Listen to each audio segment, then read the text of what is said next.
అరవింద ఫోన్‌కి రిపోర్ట్స్ రావడంతో అందులో ఏమున్నాయా అని ఫోన్‌ని ఓపెన్ చేసి అరవింద చూస్తూ ఉంటుంది. ఇక లక్ష్మి, జయదేవ్, మిత్ర అందరూ కూడా హాల్‌లోనే ఉంటారు. అప్పుడు అరవింద రిపోర్ట్‌ని పెద్దది చేసి ఓపెన్ చేసి చూడగా అందులో నెగెటివ్ అని ఉంటుంది. అంటే మనీష కడుపుతో లేదని రిపోర్ట్స్ ఆల్రెడీ వచ్చేసి ఉంటాయి.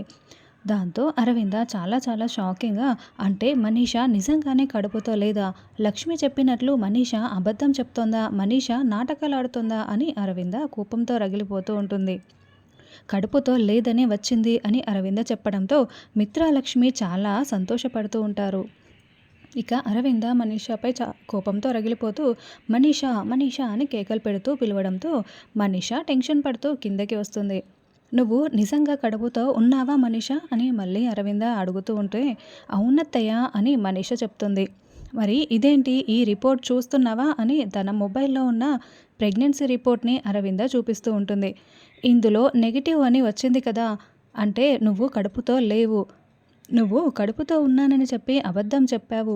ఎంత ధైర్యం ఉంటే ఇలా అబద్ధాలు చెప్పి కడుపుతో ఉన్నానని చెప్పి మమ్మల్నందరినీ నమ్మిస్తావు. అసలు నువ్వు ఒక్క క్షణం కూడా ఈ ఇంట్లో ఉండటానికి వీల్లేదు.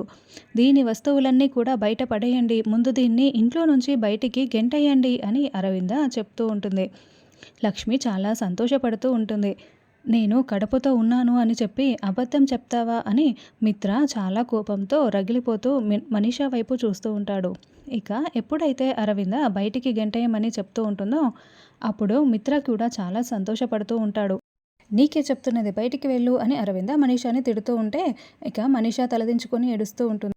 ఇది కళ నిజమా? చూద్దాం.